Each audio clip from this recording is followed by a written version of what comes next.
Operaciones y métodos. Mi sistema de Ninsowish para principiantes, número 11.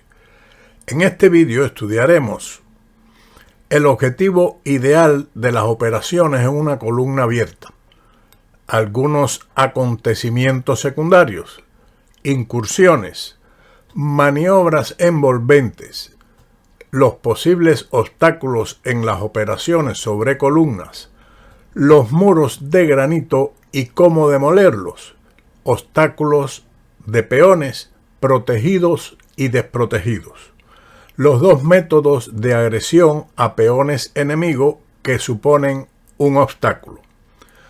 El ideal de toda operación sobre una columna consiste en la penetración definitiva en el campo enemigo, es decir, en la séptima u octava fila. Aquí puede formularse una regla muy importante. Imaginémonos una torre en D1. Supongamos que al operar sobre la columna D consigamos alcanzar la séptima fila mediante una maniobra de rodeo, por ejemplo, con torre D1 a D4, a B4 y a B7, o a A4 y a A7. Da igual a cualquiera de las casillas de la séptima fila del contrario, ya sea también a través de la columna F, torre D4, torre F4 y torre F7. Esto no podría considerarse la consecuencia de una explotación directa de la columna D. Así que en Ninsowish quiere decir que la obtención de la séptima u octava fila no se consiguen por medio de estas maniobras de la torre, sino directamente por medio de la apertura de columnas o la utilización de dichas columnas. Ahora, veamos este ejemplo. Las blancas comienzan con dama H1 jaque y rey G8. Ahora, teniendo presente el objetivo ideal, sigue dama H7 jaque, rey F8, dama H8 jaque, con incursión final que culmina con un ataque en línea y captura de la dama enemiga después de rey E7 y dama por B8. Veamos entonces otro ejemplo que nos muestra Ninsowish.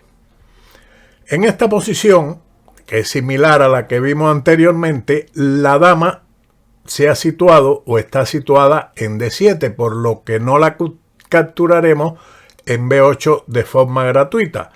Sin embargo, el método sería algo similar, pero el final es diferente.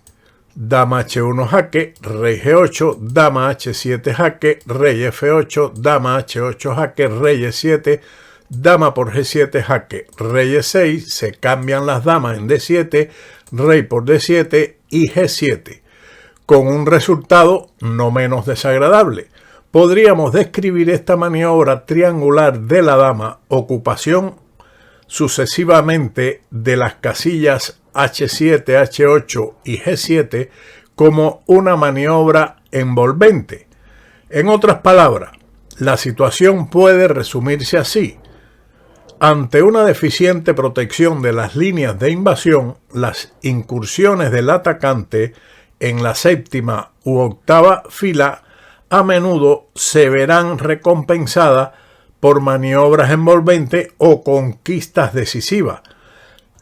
Las operaciones que acabamos de ver son fácilmente inteligibles y ejecutables. Desgraciadamente, en la realidad solemos encontrarnos con obstáculos bastante más difíciles de superar, como veremos en el siguiente ejemplo. Los posibles obstáculos en las operaciones sobre columnas son los muros de granito y cómo demolerlos, obstáculos, peones protegidos y desprotegidos, los dos métodos de agresión a peones enemigos que suponen un obstáculo.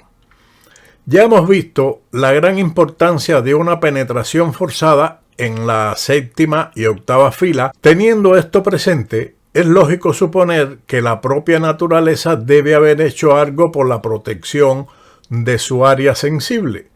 De igual modo que la madre naturaleza le ha dado al corazón del ser humano una excelente protección en la caja torácica que amparan las costillas. La posición defensiva natural es la que vemos en la parte derecha de este diagrama, donde el peón de G6 impide que la torre blanca penetre en séptima fila.